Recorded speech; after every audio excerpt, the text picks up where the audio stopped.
Let me start with this. SawStop is incredible engineering. It really does save fingers. But I've never owned one. And it's not because I'm an anti-technology kind of person. It's because I think the brake can create a mindset that actually makes you less safe in a woodshop. Sounds backwards, right? Let me explain. And stay with me to the midpoint of the video and I'll explain why SawStop went after the table saw market and has never introduced another brake technology since. If this is your kind of video, do me a favor and hit that subscribe button and join the community conversation below. As a lifelong tool user, I think the misunderstood risk here is that most discussions around the SawStop focus on the table saw as if it were the most dangerous tool in the shop. I've got a jointer with a helical head that'll take off a whole finger in one pass. My dad lost most of a ring finger to a jointer when I was just a kid. I got a bandsaw that absolutely will not stop if you or your clothing drift too close. Router bits spinning at 20,000 RPMs, a miter saw that can kick or climb a board in a heartbeat. None of those tools have brakes, none of those tools have sensors, and all of those tools can cause life-changing injuries. The key word I'm talking about is complacency. This is my issue. When a tool feels safer, we tend to act like we're safer. It's human nature, and it can get you seriously injured. Let me share a bit of history about me. I'm a career U.S. Air Force F-15 Strike Eagle crew chief. Working on the flight line, under and around hundreds of running jet engines at a time, the safety briefing of the day was always pretty short and sweet. Complacency kills. Get complacent around any aspect of a running jet engine or an active radar system, and you're dead. Period. You give someone a SawStop, and over time, not right away, but over time, the mindset shifts. Hands get a little closer, risky cuts feel a little less risky, push sticks get used less often, the attention drifts a little more, and that's the kind of mentality drift that easily transfers to hazards with tools that have zero forgiveness. As a lifelong tool user and a dad to 4 boys, I would never want them to get accustomed to using a SawStop. I'd much rather reinforce the importance of diligence and focus while in the woodshop. Another thing that gets overlooked, people who learn on a SawStop don't always develop the same level of respect for blade path, body position, and cut planning. If you've never had to fear the blade, you don't build that same mind-muscle memory. The saw stops when the brake fires, but the habits never grow. So here's where I land. A SawStop is a tool. A safe shop is a mindset. And if the tool starts replacing the mindset, that's when it becomes part of the problem. I want every tool in my shop to remind me that it demands my full attention.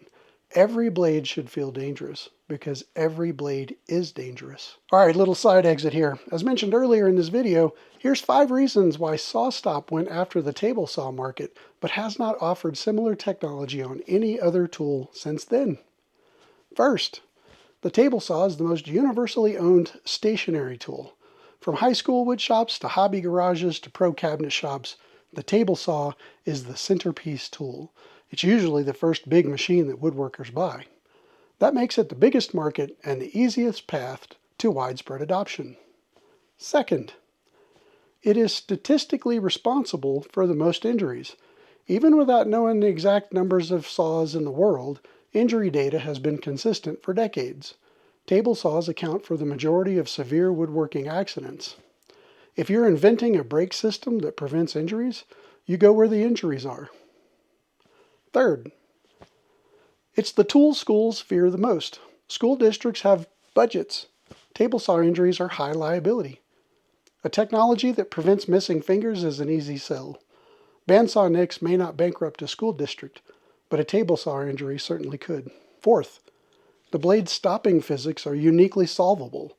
A table saw blade is fully exposed, spinning in a predictable plane, it's connected to a fixed arbor, it's easy to measure electrically, and it's small enough in rotational inertia to stop with a braking cartridge. Try that on a jointer or a bandsaw and yeah, completely different physics. The engineering complexity and cost skyrocket. And fifth, it's a recurring revenue design model. The brake fires, the blade is destroyed, the brake is destroyed, a new brake cartridge is sold, a new blade is sold, and schools and professionals won't blink twice at those maintenance costs.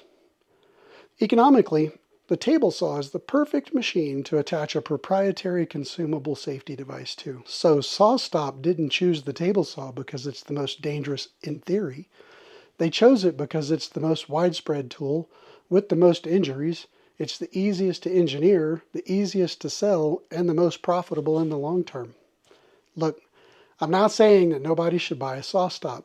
I'm not saying that the brake is bad. It's pure genius. And it has absolutely saved a lot of fingers. That's great. I'm saying that if you think the technology is what's keeping you safe, you're missing the point. It's you that keep you safe in your shop, not the tool. And I'd have a lot more respect for SawStop as a company if they put that statement on every saw they sold. So yeah, I've never been a believer in SawStop. Not because it doesn't work, but because I never want to get comfortable around a spinning blade in my shop. Not on a table saw, a jointer, or bandsaw, or anything else. Complacency is the real danger in a wood shop, and no brake will ever fix that mindset. So here's my challenge to you. Do your own shop audit and comment below with how many blades, bits, and tools in your shop you have that can cause life-changing injuries. My number's around 60. And please remember, it's you that keeps you safe in your shop. That's it for me, friends. Till next time, peace, love, and sawdust. I'm out.